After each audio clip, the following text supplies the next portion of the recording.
It's time for Alamogordo Town News on Crazy Radio. I'm Anthony Lucero. When it comes to news here on KALH, weather always comes first. Dangerous heat is expected across portions of the central and southeast U.S. for the remainder of the month. Severe storms for parts of the northern plains and upper Midwest today. Threats include a few tornadoes, damaging winds, and excessive rain.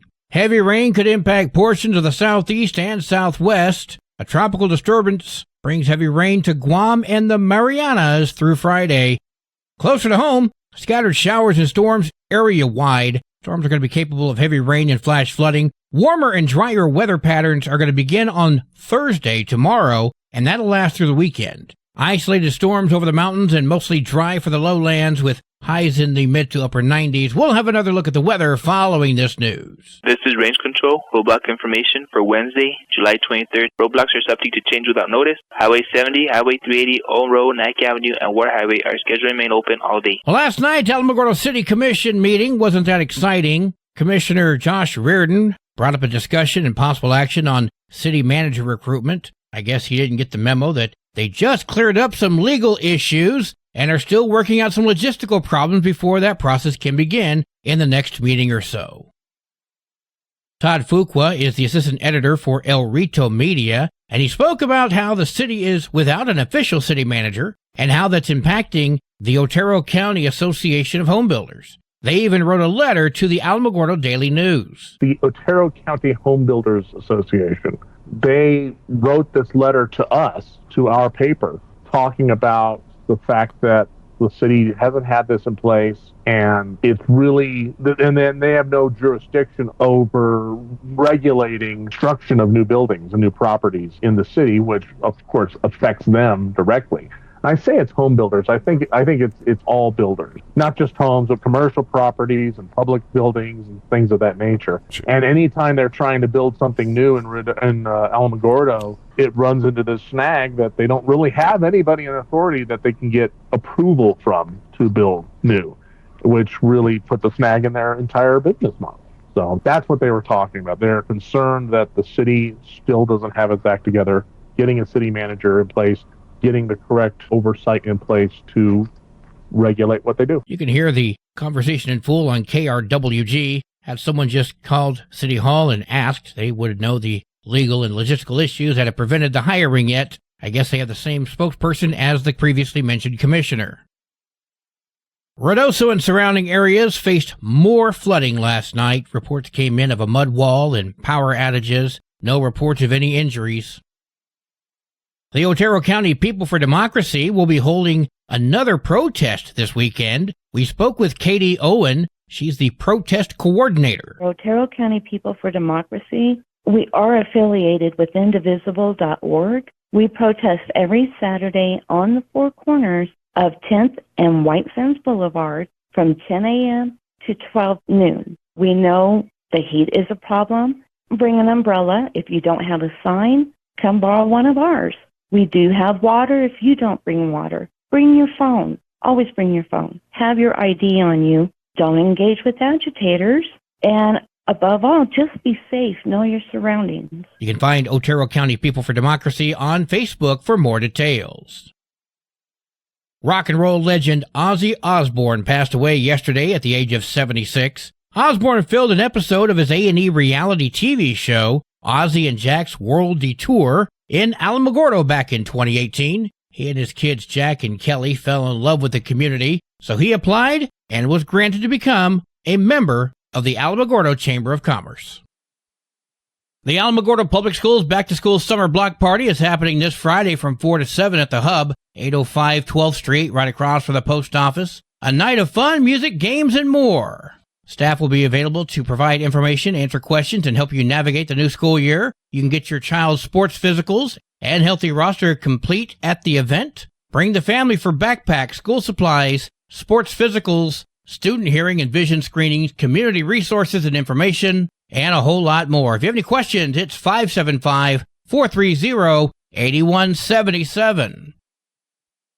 An enchilada dinner is taking place as a fundraiser for Friends of the Mayhill Volunteer Fire Department this Saturday from 11 until 2 at the Mayhill Community Center. $10 a plate, $8 for children under 10. 4 and under, we're going to eat free. There's also going to be an auction at the fire station next door. If you have any questions, 210-373-3933. Well, today is Wednesday. It's time to check in to see what's coming up this weekend at the La Luz Ag Market. Hey friends, it's Olivia of the La Luz Agricultural Market. Back here again to share with you about this amazing community-focused event. I was blown away by this past weekend. We had so many new vendors join us. It's so cool to see something different each week. It makes it a new experience every time. From bunnies to baby birds to pigs to goats to handmade soap and local honey to jewelry, wooden toys, baked goods, and other crafts. There is something for everyone at the La Luz Agricultural Market. We even have food trucks so that you can get lunch while you shop. Rollin' Up food truck was a huge hit this weekend with her gyros, hot dogs, and sandwiches. He plans to be back sometime in August, so stay tuned for when that'll be.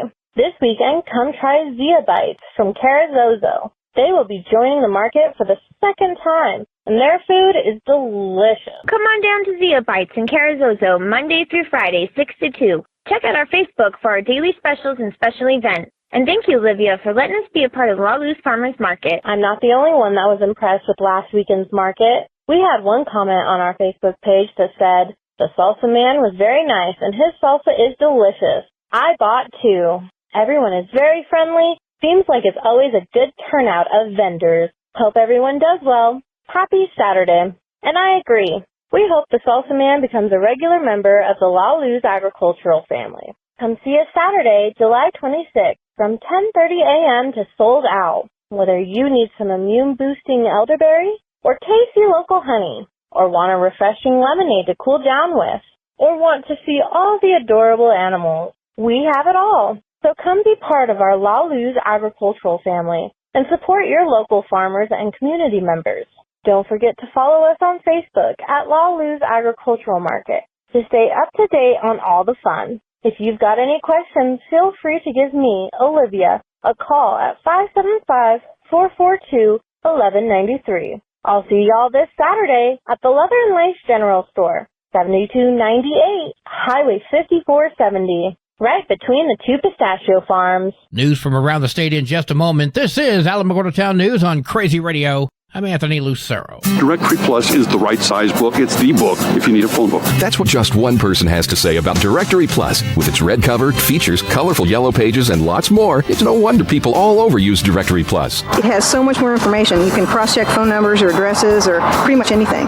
Look on the plus side, Directory Plus. I'm a big fan of Directory Plus. Hi, it's me, here to tell you about AlamogordoTownNews.org. This is Otero County's #1 source for local news, sports, and community. Quite frankly, AlamogordoTownNews.org is the Big Lies news service online. AlamogordoTownNews.org is a Second Life Media affiliated company. The U.S. probation officer wants a grants man convicted of child pornography. His conviction was back from 2012, and they want him back in custody for violating his probation a second time. Richard Dates pled guilty to distributing child pornography. Investigators were able to link him to a worldwide group where men shared violent sexual content involving children. He was sentenced to 10 years but released on probation in 2021. Probation officer says they discovered Dates was doing internet searches on Dean Corll, who is a serial killer from the early 1970s. He tortured, sexually abused, and murdered at least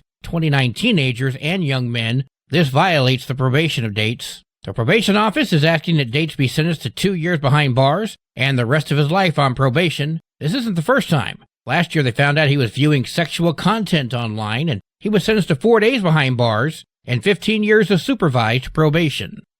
I have an idea. Just lock the jackass up. Santa Fe police have arrested 66-year-old Robert Valdez for the murder of his brother. On Monday evening, officers responded to a call where the caller reported that her boyfriend, 61-year-old Michael Valdez, was dead in the back of a home. She said Robert Valdez had been with Michael but was not there currently. Santa Fe Dispatch received a call of a reckless driver whose vehicle matched the description of a vehicle that witnesses said had left the home earlier. Robert Valdez was found in the vehicle. Police said he was covered in blood. He has now been charged with the murder of his brother. A Torrance County community has had little to no water for weeks, and the utility at the center of it all has offered very few answers to customers as to why.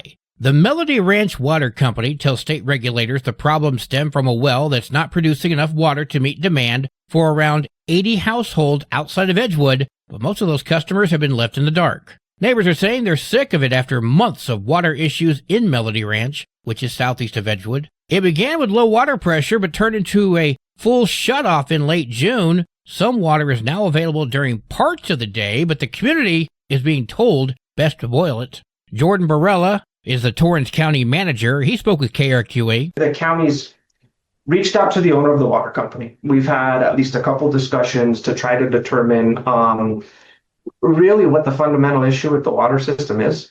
A new filing from the PRC indicates the water system's well is failing to keep up with demand, and replacing the system has created more hiccups, while the private utility says it's having a hard time paying for the fixes. That is one of those factors that creates some issues as far as financial resources to a private organization in the state of New Mexico. A new filing from the PRC indicates the water system's well is failing to keep up with demand, and replacing that system has created more hiccups. While the private utility says they're having a hard time paying for fixes, this is one of the factors that create some issues for financial resources to private organizations in the state of New Mexico, according to Barella. The NMPRC just filed to open a case against the utility, which could lead to more regulatory action against them. The company told the state that they have spent nearly $20,000 in upgrades and repairs to the system so far. They're asking for financial help from the PRC, which is planning to visit the water company's site later this week.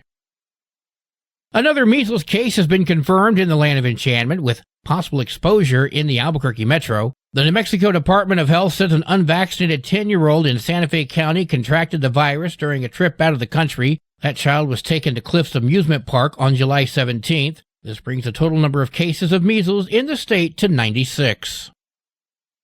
The New Mexico Department of Game and Fish recently tracked a male Mexican wolf crossing out of an experimental population area. The wolf crossed out of the I-40 boundary west of Albuquerque late last week. The wolf has a collar with a radio transmitter attached to it to help track it. The New Mexico wildlife officials say his last location was near Mount Taylor. They're working with the U.S. Fish and Wildlife Service to monitor the wolf's movements beyond that. Mexican wolves outside the area, including north of I-40, are classified as an endangered species. It's illegal to haze or harass them unless they're threatening a person imminently. Anyone convicted of killing, harming, or harassing an endangered Mexican wolf is subject to a fine and/or criminal charges. Every summer, it happens, again and again.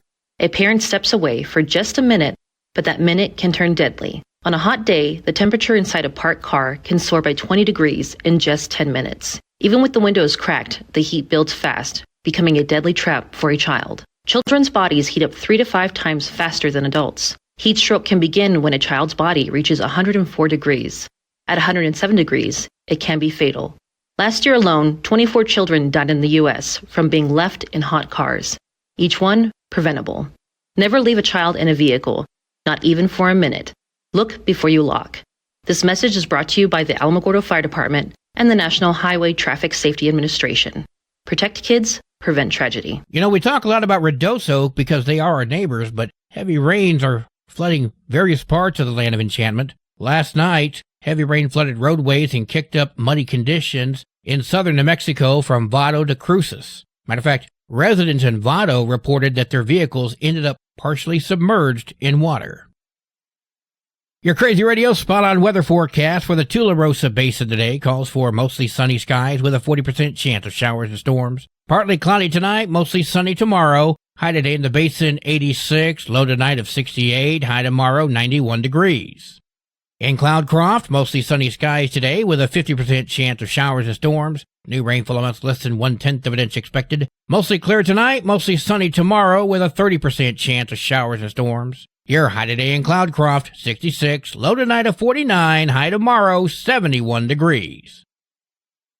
Local breaking news can be found on our website, alamogordotownnews.org, and you can learn more about Crazy Radio by visiting kalhradio.org. Also, check out the Crazy KALH Radio YouTube channel. That's where we post our daily newscasts, complete interviews, and other information which concerns everyone in the Tularosa Basin. Be sure to give this video a like and subscribe to our channel if you've not done so already. That way you too can remain informed of the goings-on in the Tularosa Basin. And that concludes this Wednesday edition of Alamogordo Town News on Crazy Radio. I'm Anthony Lucero.